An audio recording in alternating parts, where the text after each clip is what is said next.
LPJ Design presents. Hey everybody, it's Louis Porter Jr. I'm in the car with Lucas. Say hi, Lucas. I'm talking to the phone, Lucas. What was that? I'm recording some video so we can go do one of our transparency agendas. So you can ask some questions. We just dropped Grandma off at the airport down in Miami. So now we're trying to get back home to Fort Lauderdale. And it's early on a Saturday morning. I think it's like not even 8 o'clock in the morning yet. It's like really early. It's the Saturday before Mother's Day, so happy Mother's Day for all those mothers out there.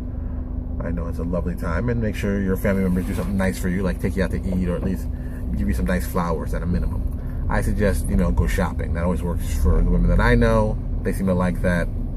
Guys, suck it up. It's one day. You go shopping. It'll drive you crazy, but whatever. So the fun thing that I've been talking about this week has been a lot of just changes in business and reading stuff and doing a lot of old book reading. I enjoy reading books a lot about business. It excites me. So I've been reading, a lot of stuff by Guy Kawasaki. If you're not familiar with Guy Kawasaki, he was the marketing, I might actually call him a guru. One of the few times I actually say guru actually makes sense. He was the marketing guru for Apple during their awesome run to basically, I guess at the beginning, that made them who they are. Without his, foresight, I don't think they would have been anywhere as popular as they are, because he understood it better than anybody else. Amazing. It's an amazing marketer. I mean, just revolutionary. I've mentioned this book here several times, Rules for Revolutionaries. It's one of my favorite books of all time to read. I can't tell people enough, you need to pick it up. If you haven't picked it up, you have to pick it up. It is just that good. It is 100% awesome. Everything about it is awesome. It's an awesome book with awesome stuff, and it's awesome. Point blank. We're almost at the end of the airport to get out. I'm almost free. So for those people who don't know, traveling to, if you're going to travel to South Florida, I would suggest, depending where you're going to go, if you're going to stay in Miami, well then you should fly to, MIA, Miami International Airport. If you're going to stay into South Florida and you think you're going to be Fort Lauderdale, which I would choose, I would fly to Fort Lauderdale, because Fort Lauderdale is, at a minimum, much easier to get in and out of, a little more organized. It's tough if you've never flown to Miami. Come on! Like, case in point, if you've never flown to Miami, driving out of the airport can be an issue, and I use the word issue nicely. I'm really calling it something else, but I'm trying to say the word issue nicely. And it's Miami. It's Miami. All the stuff, the beaches, the fun stuff, you don't see that when you're flying into the airport. You see urban Miami. It is an urban city in spots. I mean, it's not Baltimore urban, but it's urban. Don't kid yourself. I gotta whiz around here and do this. Like I said, not my favorite airport to fly to. But once again, I live in Fort Lauderdale, so it's easy for me to go to Fort Lauderdale. That's just a personal choice. So, I think this week we should talk about something that's kind of interesting, something that I've been thinking about doing a lot lately, and I've been getting more people involved with. I don't think I've told a lot of people this, and sincerely at the company, LPJ Design, we've been adding writers to work on projects, and we've added some actual big names on stuff, and we're developing stuff. We're going through that right now, so it's kind of fun right now. Look at all the planes. Yeah, see them. They're huge. Those big planes. You're going to go on them one day. When we go traveling, you have to go. No. You can't go now. You got to wait for. We took Grandma to the airport. We got to go home. So, like I said, we've been adding people to our roster. And it's been a really good experience, getting, I can say, definitely some qualified writers on who've done work on other companies and projects, and I think it's really a nice add-on to us. I think it's definitely going to bring us more in line to where I see us, in my head as a business and a company. So I'm very happy for that. Hey, try driving in Miami. So we got that going on. On top of that, I've been in, I can say development for a while. I think for myself, and this is something I believe that, third-party guys talk about this, but I don't think we need to do more of this. And I'll use a reference from a long time ago, but it'll make sense. Way back in the late 90s? Yeah, the late 90s, early 2000s. Pinnacle, who did Deadlands, one of my favorite role-playing games, awesome game, did a team-up with White Wolf. And at the time, Pinnacle was doing their little dime novels, or their small adventure books. Their adventure books, first part was a story, second part was the adventure. I wish that was a great idea. I wish people would do more of that. It's like, that's how you get your fiction into your game, you get people more involved. Well, they approached White Wolf and said, hey, we should do a crossover with your werewolf. And it wasn't the modern day, it was a Western series they were doing. And they were like, hey, that's a great idea. So they did, I think, 2 or 3 of these crossover dime novel adventure books between White Wolf and Pinnacle. And I think what they did is they introduced each other's, customers to each other and helped build sales. And that's what it's really about, building sales. Sales myself, I've been thinking, maybe we should do this with third party. I mean, let's be honest, there aren't any, there are third party guys who've got, fan base, but there is no Paizo-sized third party guy. There's a lot of guys who have some influence and stuff. I think the closest thing that would be like Frog God. Would be maybe Frog God. Yeah, they have a pretty, they've done lots of Kickstarters. They've done usually over $100,000 on the Kickstarters. Maybe even Kobo Press, maybe. But I think it'd be very cool and very smart long term for third party guys to team up and do stuff together. We've done stuff, I know for Psionics, for example, we specifically only use Dreamscard Press. I know that Paizo's coming out with their Cold Adventures. I haven't seen a signing system there yet. I can't get into it and say yay or nay. But, we've supported Dreamscard from the beginning. We thought it made a lot of sense supporting them. So that's how we teamed up with them. And voila, there you go. That being said, I think that other people might want to think about doing adventures across companies and things like that. I think it's a great way for both companies to get exposure. Yay, we're almost at 95. Both of us can get exposure and really help each other out.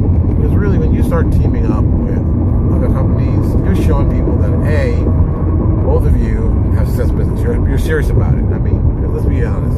If you're one person shopping your own thing, you can release stuff whenever you feel like it. It doesn't really matter.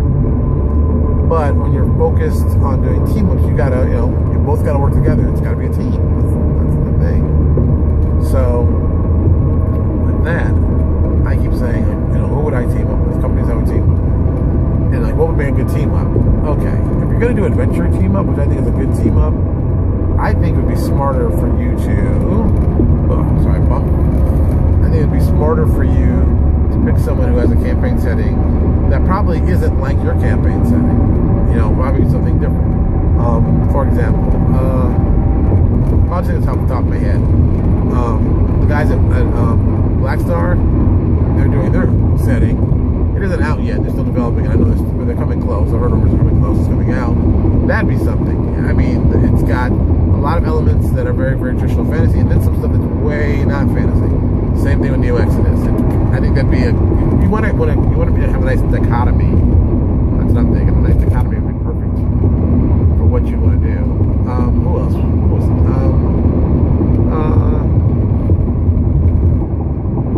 I think, like I said, Fool wouldn't work. I'm just thinking Fool off the top of my head. Sasquatch Game Studios. They're a little more Conan, a little less, well, it could be, and it could be interesting though, because they're very low on magic. Big on adventure, we're very high on magic. That might work out. That's a thought. The first ones being the bad guys in that, their bad guys come over. There's lots of potential for crossover. I think there has to be a reason that you're going to do a crossover. I think you have to have. What's that? What? No, calm down. Sorry about that. So I think, like I said, the crossover potential is there. I think it's even smarter when small companies team up and do stuff. And I think it really comes down to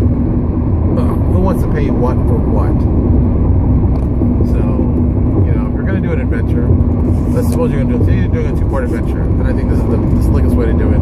It's painless. It's going to work the best. Both companies agree on a writer they're going to find. They're going to split the writer's costs right in half. One guy's going to write the first adventure. One guy's going to write the second adventure.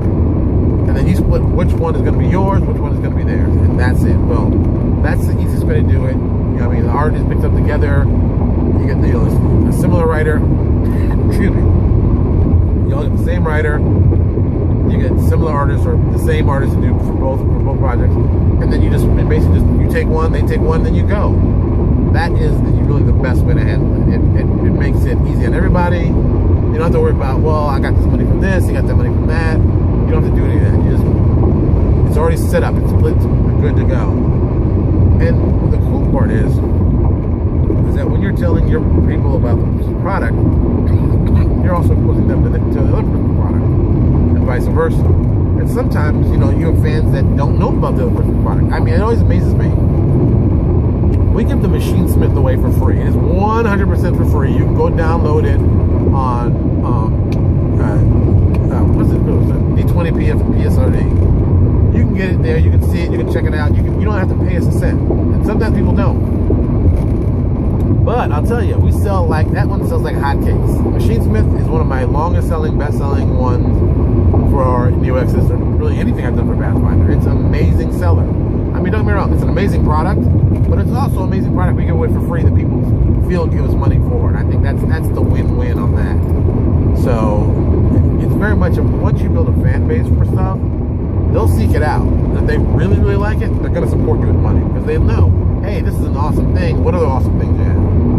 And it helps if you have reviews and things like that. But like I said, these are ideas you might want to think about teaming up.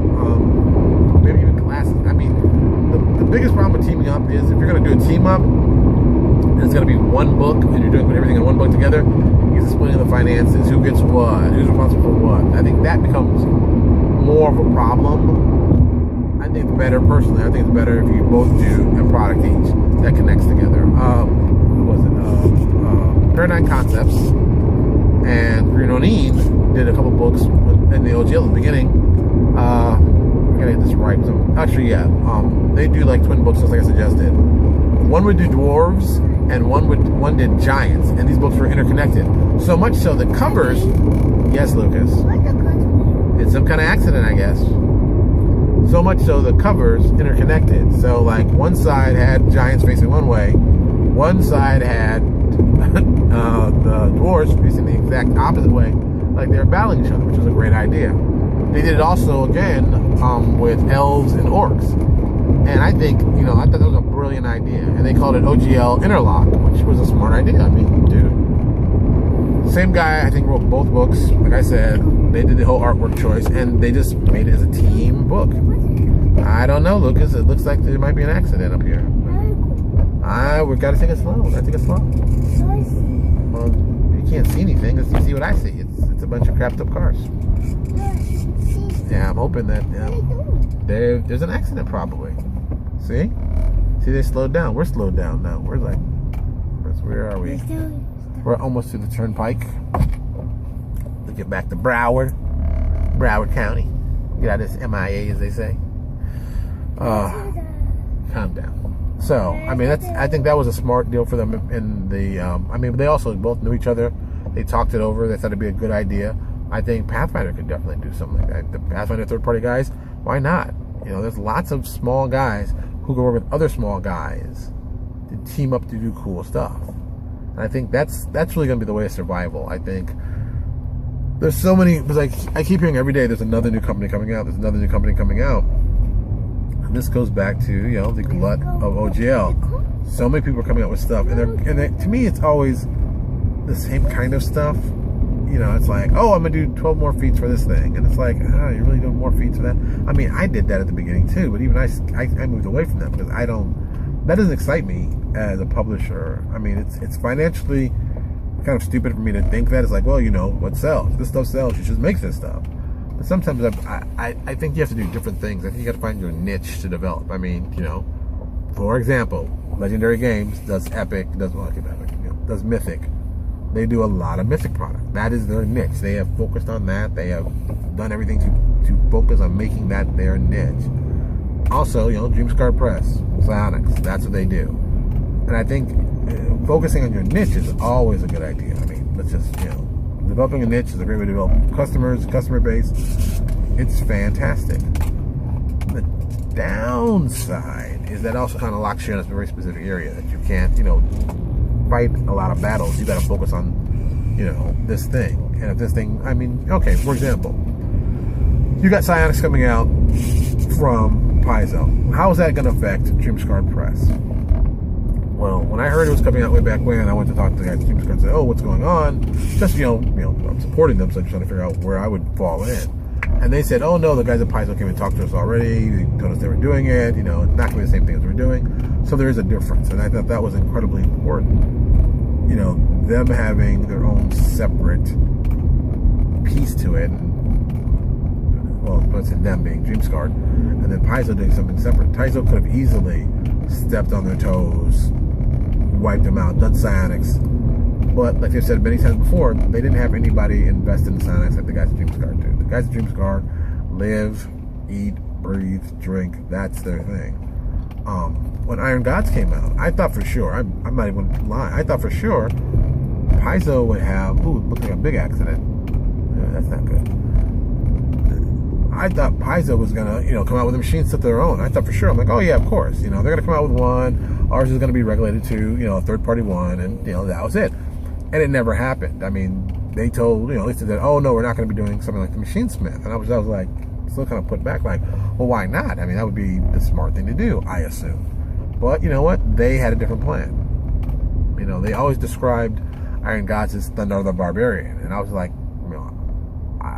I think that's a good description. I just assumed they would do.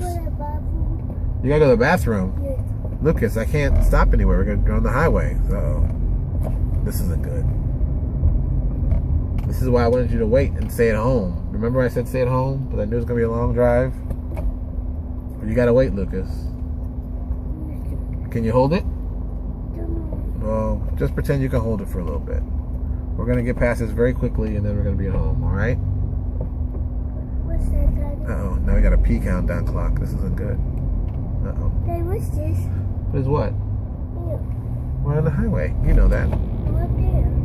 Oh, it's an accident. That's all the police. You'll probably see it when you're coming up. But where was I? Teaming up. Blah, blah, blah, blah, blah. So yeah, I think there's tons of third-party guys that would do great team-ups, and Storm Bunny Press and Darkstar Studios. That'd be a good team-up. That would be a good team because it's just different enough on both of them. That'd be a good team-up. I'm telling you, those guys team up. The quality of the work is there. Now someone driving backwards on the road. That's always interesting. Must be Florida. So you got that part going on, and Black Star is one of my favorite looking products. I think they do a great job. I think what is it? Thunderscape does a great job. I think their products look very professional.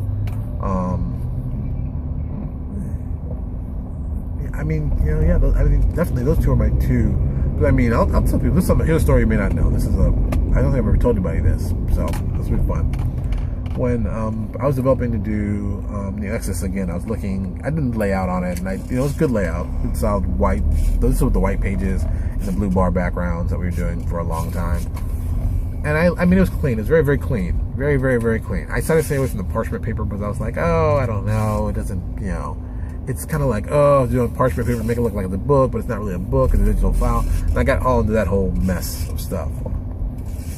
Then Black Star came on. They showed pages of stuff they were doing, and I loved the way it looked. I was like, wow, I really liked the design. Very, very clean. And they had the parchment paper, which I thought really worked very, very, very well for what they were doing. So even I was like, I really like this look. And I said, I think we need to start, thinking about for Neo Exodus, going more with this parchment look and redesigning the book. And that's the way I looked at it, is redesigning the book from the ground up. What is going on here? That's weird. Oh, of course. if you don't know anything about Florida drivers, stupid is the word you need to put in for Florida drivers. People know you need to get over, and of course, the last second, trying to wedge yourself in on the fast lanes that are basically, mitigated. It's just, it's so Florida sometimes. It's so Florida. So Florida. And then they get offended that you won't let them in the last second. There's another part that makes me want to choke them. Oh, God. Anyway, and it amazes me that people aren't driving fast, but this is really just straight away. Like, just boom. You get on the turnpike. That's all you got to do. You shouldn't be moving like a snail's pace, but this is Florida. Anyway. Yeah, I think when Blackstar did it, I really got inspired to do that kind of stuff. I mean, they put a lot of just little flourishes that I thought were amazing. And this is something I've seen in other books, but I think what they did as a third-party guide, they made me say, hey, you really should step up your game. And I think that was, they really kind of put the fire underneath me to go, okay, let's redesign the look of the Exodus from the ground up, which I did, and adding stuff like, we always had icons in the book. But me looking at, okay, let's do flags. Let's do flags with these icons on them, and let's actually do metal icons, which we have. Lance Red, Lance Red is doing them right now. He's going to be finishing those up for our minor groups, like all of our major empires. Oh, are you kidding me? We're going to. And now I know why this was such a traffic jam. Someone thought it'd be intelligent to turn a 4-lane highway to a 2-lane highway. Really not 2-lane, really 1 lane going 295, the other one going to the turnpike. This is why Florida is retarded sometimes. Yeah. Well, okay. Alright, I'm just gonna get past that. We're at 20 minutes and I don't want to go crazy about me driving, just trying to drive home from the airport. So they were doing like little flourishes like that, and for myself I was like, yeah, you know what, that's something we could do. And I think it's actually a good thing to do. I think looking at other game companies, I'm going to use Games Workshop, for example, really 40K. Well, you use 40K or even Fantasy. They do a very good job of developing... Jesus, it's driving me crazy. They do a very good job of developing the iconography. Yeah, the iconography of their products and what they do. And it's amazing how they do it. I'm always impressed. I think they've got it down to, Lucas, I can't do anything. Just hold on to it if you can. As soon as we get off. Well, Lucas, we're going to have a poop incident then. It's going to be a poop incident in the car. That's why I said you should stay at home, but I knew this was going to be a long trip.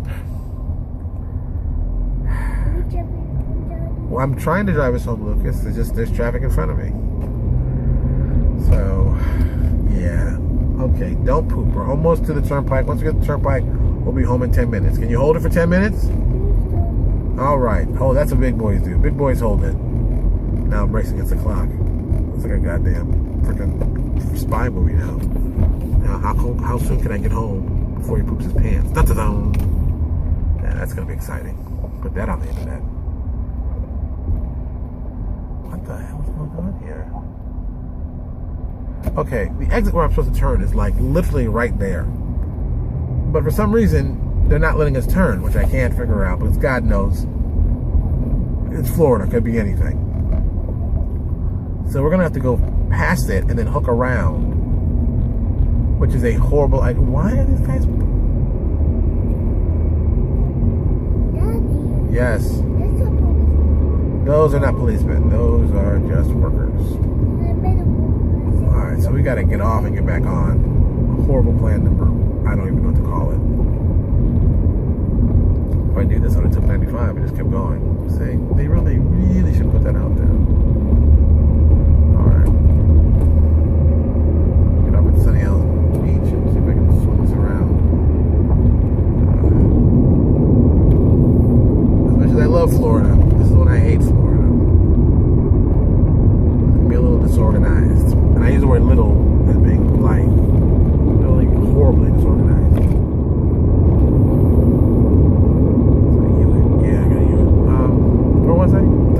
Talking about redesign. Alright.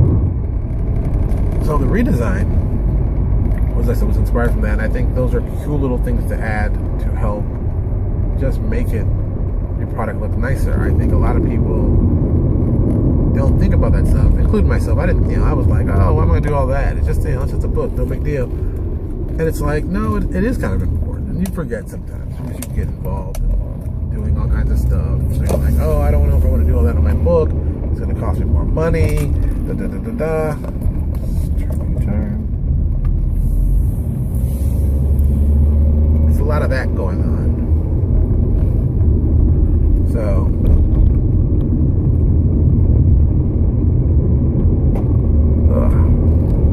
Now, I'm on the right spot. So a lot of that was going on, and you don't know. You don't know.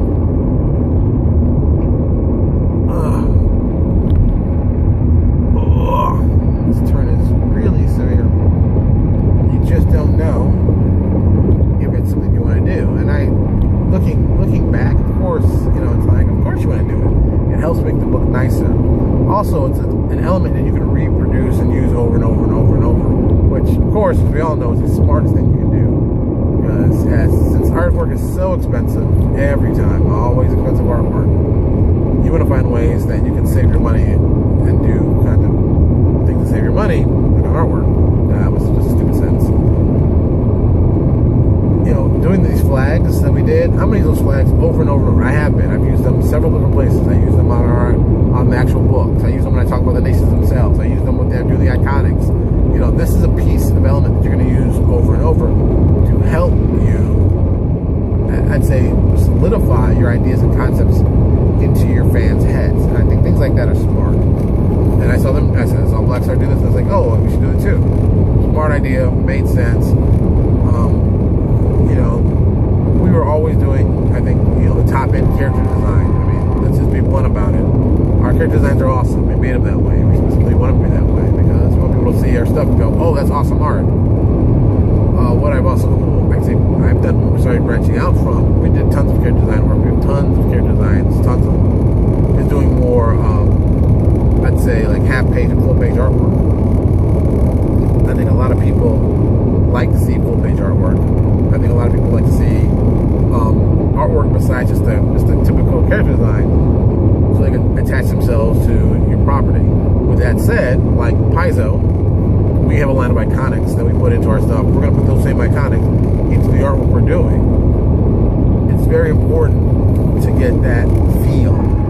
It's very important to have that look because you want people to know who your characters are, what their history is, and things like that. I think that doing the art is a great first step. Building those iconics are important. Every campaign setting should have iconic characters for their setting. Yes. You okay? All right, we're still okay. Well, don't worry, Lucas. We're almost home. This might go bad. So, iconics. So, like I said, I think that everybody should do iconics. If you're doing a campaign setting, you must do iconics for your campaign setting. It's not even a second guess. With those iconics that can also be used in not just your artwork, but the stories you tell about your setting, you can talk about your iconics. It makes the most sense, at least to me. It makes the most sense to me that ties in everything together. And once again, this also goes back to building brands. Everything goes back to something. See how it's all connected. Everything we do on this stuff is connected. As much as people don't want to believe it, if you're building a campaign setting, you want it to be connected. You want to find ways to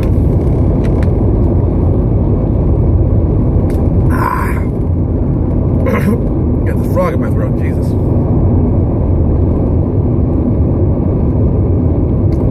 You want to find a way to make sure everything's connected. It all makes sense. It's all there. And everyone who picks it up can understand the connections and why they're important. That's what you're selling. You're selling, when Pathfinder came out, yeah, they're selling the rule set. That's why the rule sets are coming for free. That's the engine of the car. I mean, let's just call it what it is. The rule sets are just the engine. It gets the car to go. The look of the car, and the design of the car, That's the uniqueness. That's the IP stuff. That's the brand stuff. Like I said, anybody can use the Pathfinder rule set. Boom. But what you do with the actual coolness of it. I mean, let's be honest. Pathfinder kind of had a situation of, since they're doing fantasy, it's got to be kind of generic fantasy. Yeah, they can do some cute, awesome, beat stuff, but they really can't focus too much on it because they've got to really focus on the generic fantasy as the focus. That's what makes it important. That's what makes it interesting. That's the thing. They've got to sell that. They can't be too extreme. While we, the small publisher guys, we can do niches. We can do our specific niches and basically attack those niches and focus on them. You know, like I said, I've got a niche of doing campaign settings, apparently. That's what I do, apparently. I mean, we did Obsidian Apocalypse, and we did Obsidian Twilight. You know, I want to do a horror, survival horror. So I said, hey, let's do survival horror. Did it. Obsidian Apocalypse there, boom. You can have it, you can play it. We've got products for it to supplement it, but and that's it. That's the setting. That's everything there. New Exodus, same thing. Build products for it, build things to supplement it. It's all there. You can play it. Boom. Pathfinder rule set. You're ready to go. Pirates of the Bronze Sky. Same thing. We're going to do sky ships, and I guess I'd call it fantasy exploration, kind of like what Star Trek is. We explore different worlds, we travel different places, but it's all in one place. But still, you explore these things, you check them out, that kind of thing. I think, I guess I'd call it. Pirates is kind of a space opera for me, sort of, at least in my head. But I tell people, it's Spelljammers with flying ships on one planet in different sections of the planet, because it can be just as dangerous as space. And we've kind of built the environment to have kind of science fiction, space-like things to use to. And I think those kind of things are kind of cool when you tie them all together. You make settings, and then once again, you have iconics that really personalize what you're trying to do. Yes, like I said, it's not all rocket science what we're doing, but there are looks. You're going to have a certain amount of looks and feels and very specific attitudes towards it, because that helps you make a cooler book. Plus, people can identify with it better. I've always said I think the factioning thing that Warhammer did was one of the smartest things they did, because it lets you approach different styles of play, and lets people approach different styles of play. It's like, think about it. You've got, I'm just going to say for 40K, you've got Space Marines, you've got Orcs, you've got Tyranids, you've got Necrons, you've got the Tau, you've got Eldar. And they all play a different style and look and feel and whatever appeals to you. You can pick out that and do that. And I think that's what we did. We built our faction. That's why we have 5 different empires. They all have different looks. They all have different feels. And we want to appeal to certain people and certain things. I think that's a smarter detail for a small company to do. Plus, if you want to expand, say you're going to do fiction with something else. Everybody who starts wants to do fiction. Hell, we have one fiction story for New Exodus. But of course, we're going to do more. We test the waters out, see if we like, but we're looking to expand. So you want to kind of have that stuff already kind of built up in your mind, thinking what you can do and what you can't do.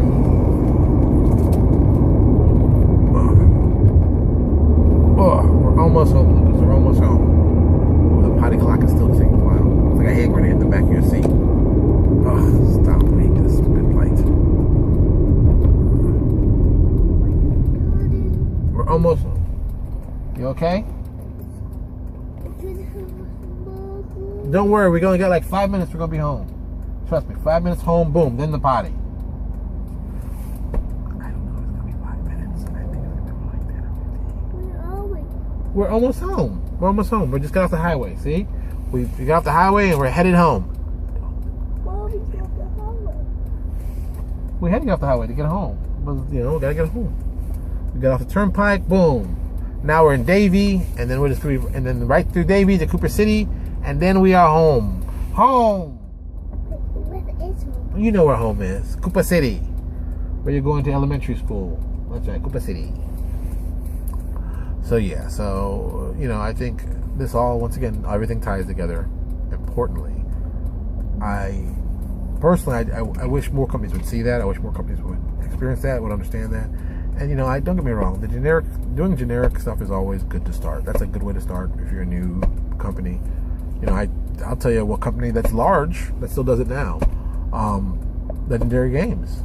They focus on the niche of Mythic, but they release product in Mythic every week. And I've said that from day one. If you want to become very, very big very quickly, release product every week. And you keep doing that, and you'll build your numbers very quickly, quicker than you ever expected. And if you do it really well, you'll get a fan base just as quick because they like the stuff. It's not too expensive. You get it every week. And then, the once a month you do your big book. And they've already bought your little stuff, so they'll be more inclined to buy your big stuff. And that is the name of the game. I know for myself, I've taken a step back. I'm releasing a lot less stuff for choice of, doing, I'd say, more very specific stuff. Like the last big thing we released the Mythic book for Machinesmith. Wow, there's nothing scarier than a guy riding on a bicycle the opposite direction coming towards you. That was a little scary there for a second. And I just gonna strike traffic. Anyway. So yeah, we basically, I do agree that policy it works. I mean, if you don't think it works, just look at Legendary Games. Just look at Rogue Genius. Super Genius. Look how quickly they built their fan bases on that formula. That formula works. That formula works very much so. Weekly releases, and the weekly releases don't have to be big. I mean, we're talking 2,000 words at the max. You release 2,000 words every week. That's a good solid thing. I mean, hell, you can even do 1,000 words if they're a good 1,000 words. I mean, you don't want to just release something that's just you don't want to release that's crap. If it's crap, no one's gonna buy it. No one wants it. Release some awesome stuff. Release some stuff where people go, oh, I never thought about it that way. Release some stuff where people go, oh, that's a good idea. I like that. I mean, that's where you want to be. That's, as a smart publisher, that's where you want to be. You want people to grab your stuff and just say, oh, this is awesome. I gotta get more of this. So there you go. All right, I'm gonna try to talk this all the way till I get home. So because we've been on for 30 some odd minutes now. So you're gonna stick around for the last 4 or 5 minutes as we get home. Plus, you want to see what happens when we go into the back seat because got this poop incident possibly happening. At the same time, I'm racing down the streets, trying to get home as fast as possible before it happens. Time bomb in the back seat. Maybe I'll call it poop time bomb in the back seat. Or, poop bomb in the back seat. That title alone would get people interested. It's crazy up in here. Ugh, missing the light. Thank you. So, I know for ourselves, I'm still working out a couple of things for NeoXS, for example. I just sent over, how many monsters? 16? Dude, either get over or don't get over. 16 or 17 monsters to Jeff Lee. He's going to add some more fluff to the back of them. Just add some stuff. Also with that, we're working on, for those who already bought this product, our Annihilation Sphere, our monsters of NeoXS. The Annihilation Sphere has always been my concept for a beholder. I mean, I like beholders, but I thought it was like, let's move them into the the next century. Beholders were great, back when Tolkien wrote the stuff. Now, you can do something more creative. Yes? What's that on the picture? That's a trailer. Yeah, it's a trailer in the truck, see? So, we did the Annihilation Sphere. It was built for a CR25 and a CR30. I mean, this is a big killing monster. That's its purpose. But I want to add a version to the NeoXS new campaign book we're doing. So, since it's one of our original monsters, why not? So I farmed out the work so we can do a CR10 version of it. Because let's be honest, when you first get a game, there's nothing worse than you get a whole new setting. All right, the new setting's here, it's ready to go. You need some monsters. You need some monsters that make the setting specific for that. So I said, okay, pick some of our monsters that are very, very specific. The Caliban, that's very, very specific for NeoXS. I'd say even the Draco are somewhat specific for us. That our Ironforged golems, they're very, very specific to us. The look, the feel, and there's stuff like that. So I put that into the monsters, and I've been focusing on that. And the Annihilation Sphere is one of those my personal favorites. I think maybe add another one or two more. I don't even know anymore. We're kind of at the end of this, so I'm trying to clean up stuff instead of adding more stuff to it. Because let's be honest, at this point, it's really much about cleaning up the stuff that we haven't done. And everybody knows. I'm thinking, well, maybe they don't know. We are doing a Kickstarter for this book. that has been already determined. We're going to do a very low goal Kickstarter to see if we can do some really cool add-ons. Because my focus, and I put it out at our website if you want to, our Facebook page. And I think we can put it on our blog, but it's definitely on our Facebook page and definitely on our Google Plus page. You can see what the rewards are up to $10,000. Because initially we're trying to reach $1,000. That's our initial. Daddy? Yes. Is that police? That's 2 police cars. Davie police are out in force. They're rolling. 5-0. 5-0, son. 5-0 rolling. Gotta watch out. That is the policeman. That's 2 police cars. See, I don't know what's going on. I gotta be careful. You never know. They might pull me over. I do look kind of shady with a bad, baseball cap. Well, I shaved yesterday, so I guess that's okay. But anyway, where was I? Yeah, the Kickstarter. So, we've got the Kickstarter. We're definitely gonna get this ramped up. I'm thinking June. You know, this Kickstarter really is about adding really more artwork to it. And we've been adding artwork to it. We've added some new pieces. But I really want to go crazy with this. I mean, I want it to be... I want us to have so much art. Even Paizo goes, holy cow, you guys used a lot of art. That's where I want to be. I want people to look at this book. I want it to be like, what is that book? You know the book. I don't remember the name, but I know you know what I'm talking about. There's a French, why is it French made? Is it German? There's a foreign-made RPG, Shadows of, crap, I can't think of it. It's done, it's a beautiful book. You look at the book, it's an art book. It's not even a role-playing game, it's an art book. I don't want to do that crazy, because that to me is just, I mean, I'm like, dude, is it even, yes? You gotta poop, we gotta go home and poop. You said you gotta poop. We're not gonna risk the poop, we're not gonna donut to risk the poop.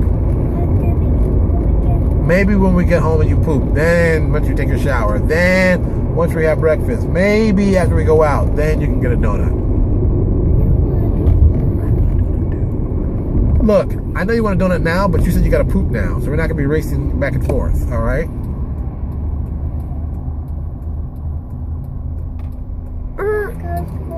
What? Calm down, calm down. All right. We're literally minutes away from the house now. Minutes away from the house. So I think we're gonna make this. The poop bomb is not gonna explode. I'm gonna feel good. I hope I don't eat my words. I'm just saying that now, but I'm hoping. Because he said donuts, so I know he saw donuts. Lucas, like me, likes donuts, you know. But you know, we go to a special donut shop, you know, Mojo's. We go to Mojo's for our donuts, you know me. Oh, we're turning. All right, we are almost at home. So yeah, our Kickstarter, our goal is gonna be $1,000. Trying to raise $1,000. We're gonna get some more art, and then we're just gonna go from there. We're gonna add lots of cool stuff. I mean, we have added. You know, I talked to people way in advance, telling them this is what I'm looking for. This is what I need. Can you help out? I mean, I got Owen K. Stevens doing some work for us. You know, let's be honest. Owen is not a non-busy guy. You know, I mean, come on. I mean, Owen works at Paizo. Owen works at Green Ronin. Owen works at Rogue Genius. And now he's going to do some more work for me. I mean, come on. I'm beating Owen with a stick now. This is crazy. But I'm having fun. He's going to have fun doing something. He's going to be doing an iconic for New Exodus based off a class that he built. So it's very much Owen doing something that he already likes. So that's, I didn't want him to joke, Owen, why don't you do me 10,000 words about monkeys and then flying? You know, nothing crazy like that. It's very much something that he's already very much familiar. Yes? Your school's that way. You can't see it right now, but you gotta go to the potty. Remember you kept telling me you gotta go poop?